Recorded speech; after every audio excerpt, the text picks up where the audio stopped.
draw the face of Spinosaurus from Jurassic World Rebirth, okay? We're going to do it together. You will be able to do this even if you've never drawn in your life. And I'm going to walk you through it. And it's only going to take you like to 8 minutes, something like that. So let's get started, all right? First thing I want to go over with you is we're going to draw a little line right here. We want to leave space. It's going to be kind of a long head there, long face. We're going to go over here. We're going to draw a line just right here. Very simple. Just a slightly curved line. Don't overthink it. All right.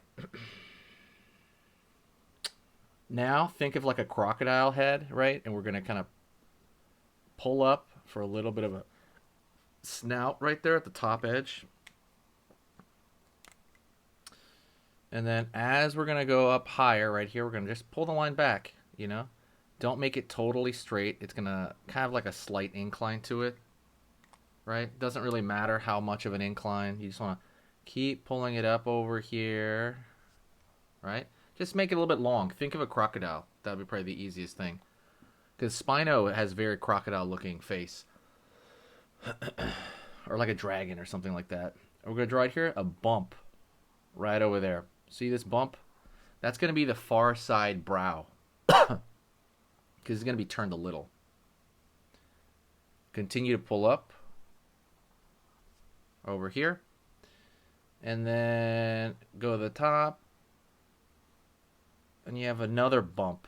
So there's a small bump right here for his brow, right above his eye, right? It's going to be the far side.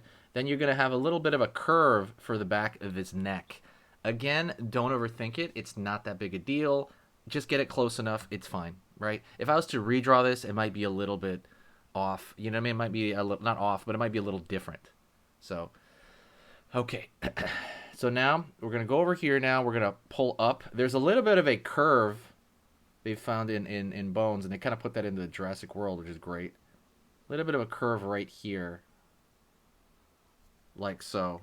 So that's going to be the opening of the mouth. We're not going to draw the teeth yet, but we will get to them. So a little bit of a curve there. Kind of pulling down over here. It's going to pull up. Right over there. Oh, there's stuff all over the place. Sorry. And then we got something right there. So we have the back of the mouth right there. Okay. But then we're going to have an additional back of the mouth. So right around here. Okay. We're going to pull another line. Something like that. Another S curve.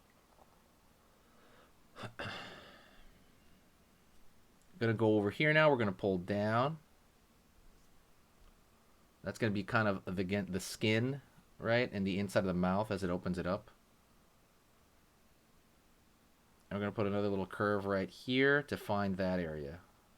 Right there. And now we're going to go over here and find the shape of the mouth here. So, the lower part of the mouth. So, all I'm going to do is I'm going to pull a line underneath. Just kind of take it slow. Nothing wild. Right over there. Only make it as far as that. If anything, you can make the lower jaw a little bit further that direction than the upper jaw, but it's not that big a deal. Curve down just a bit. And now we're going to pull back over here. Simple stuff. Very simple stuff. Curve along the back. And we'll find the back of the jaw. We're going to pull down over here. Angle down. Pull up a bit beforehand. And then we're going to merge it a little there. Going to go over here now. We got to find the throat. Line underneath. Kind of comes out a little bit. Pulls up. Like that. Alright.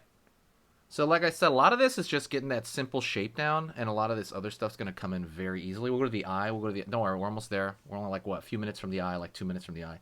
But right now, let's go into the teeth. So the teeth are going to curve. They're not that big. They're simple triangle shapes right here, but all you want them to do is to curve into the mouth a little bit, right? Because usually, you know, when predators eating, they want to pull it into their mouth, and they're kind of usually their teeth kind of evolve that way. Not always, but usually. And I want you to vary the size of them. you know? Just gonna keep it going. Be patient. Have fun. This stuff is all super fun. That is something that I want you to keep in mind. This stuff is incredibly fun to do. All right? So never forget that part. The fun part is something that I think most people forget, and I think that's what trips most people up. So now we're gonna do the bottom teeth, kind of angling upward. And you see like how methodical we're doing this. We're just doing this gradually, just taking our time, right? Not rushing, just very simple. Very simplistic stuff here. There you go. And now if you really want to put some three-dimensionality into it, you can throw maybe some other teeth shape in the back and fill it in. So for example, I put maybe one or two over here, one over there. I'm putting in some dark, just on the one too, because usually the way the head turns, it would be one or the other, like the bottom or the top only. Usually it's not both, but we can throw maybe a line back here and fill that in.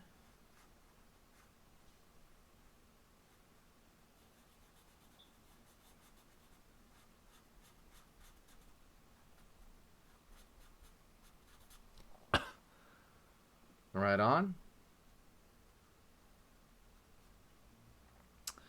We're going to go down right here. We're going to go into the eye. Pull down. Pull up just a bit. Down over here. Curve along the top of that because it's kind of this side of the brow on this side. And we're going to give him a kind of almost like a peanut shape right there. And fill in the area around the eye to make that eye look deep set into the face there. Then we're gonna draw just like a little, there you go, circle right there. It's not like a slip pupil. Slip pupils are usually for small animals. Curve. There you go. So put his nostril, I think, back here. It's not. You would think the nostril would be down here, right? But I think it's back here on the spino. There you go. And now all you have to do right now, very, very simple, is draw some folding along the neck for the most part. Just curve. Like think of it like, I don't know, like wrapping string, right? Think about like just every now and then pull a line right around there. And I would actually add one more thing, one last thing. Right over here at the bottom, I would add a dark shadow for underneath the neck. Yo, if you're a dinosaur fan, though, let me know. I'm a huge dino fan. I want to hear what you have to say. My favorite dinosaur is Carnotaurus. If you have a favorite one, let me know. But see, all we're doing is filling this in. And after this, it's pretty much whatever you want to do. You can draw little dots along here. Give it a little bit of texture. You can draw these little curves. See these curves? Little curves for some scales. Just this little curves to pepper them around. These little shapes do add up a lot, but like I said, they're not totally necessary, but they do add to kind of the experience. But that is Spinosaurus's head as simply as possible. You can darken it over here. And you can just kind of keep going with these little like ruffles and, folds. I want to thank you very much. I want you to share the video if you did enjoy it, and I will talk to you in the next one. And let me know dinosaur you want to see. Let's go to the next lesson right around now. Okay, so that was amazing. You finished this lesson, but keep it going. Keep the art practice going by clicking this video right here. It's going to be within the same theme, and you want to keep it rolling to get better and better and better and get that art flow going. So click right here.